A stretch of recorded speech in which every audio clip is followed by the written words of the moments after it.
Donc j'arrive à la conclusion générale. Donc, je vais prendre ceci et vous la lire. Donc affirmer que cet objet est l'authentique linceul mortuaire de Jésus de Nazareth demande un niveau de preuve bien plus élevé que n'importe quel autre objet historique ou archéologique. Les arguments contre l'authenticité sont scientifiquement valides. Le principal est celui-ci, la datation carbone 14 et l'apparition historiquement documentée du linceul coïncident. Il s'agit d'un objet médiéval. Pourtant, si on reprend le point de vue historique, on peut émettre l'hypothèse que ce linceul fait son apparition au moins en 192, avec le Codex de Prêt. Ce qui, on le voit, contredit la datation carbone 14. Mais il n'est toujours pas possible de le faire remonter historiquement au 1er siècle. Et même avec une théorie comme celle de l'image des déesses, qui ferait de lui un objet vieux du 6e siècle, on est loin encore du premier. Du point de vue purement scientifique, comme on vient de le voir, parfois les certitudes du passé deviennent les doutes d'aujourd'hui. C'est ce qui est arrivé à la datation en carbone 14.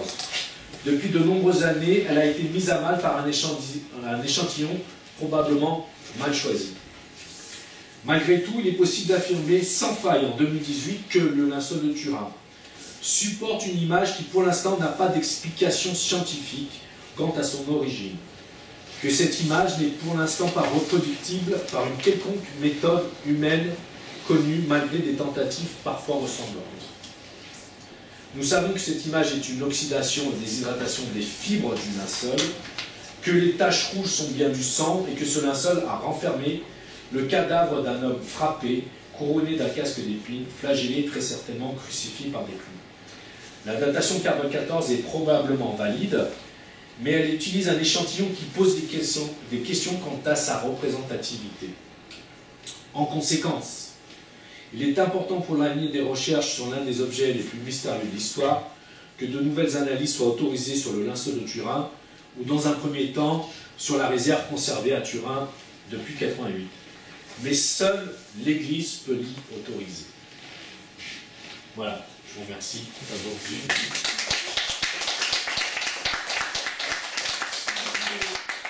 Pour savoir plus, donc j'ai mon site internet linceul-turin.com sur les petits cartons que vous avez. Je propose 4 PDF gratuits qui vont beaucoup plus loin que cette heure qui va assez vite finalement.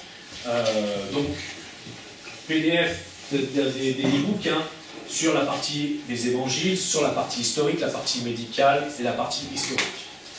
Et vous avez, si vous le souhaitez, donc j'ai 2 livres ici. Donc un livre, celui-ci qui reprend tout ce qui est scientifique. Donc il y a une dizaine de tentatives de reproduction qui ont été faites, elles sont toutes ici critiquées. Quand je dis critiquées, c'est-à-dire analysées. Donc partie historique aussi, scientifique, médicale, les évangiles, donc vous avez tout ici dans ce bouquin-là. Et celui-ci, donc c'est uniquement une critique de l'image de la théorie de l'hypothèse de l'image des déesses, mais je propose une autre hypothèse qui permettrait de faire remonter le linceul de Turin au moins au Xe siècle. Voilà. Donc ils sont disponibles sur Amazon, où il y a quelques exemplaires ici. J'ai une question. Oui, j'allais dire, je suis à vous. La question, c'est que vous avez parlé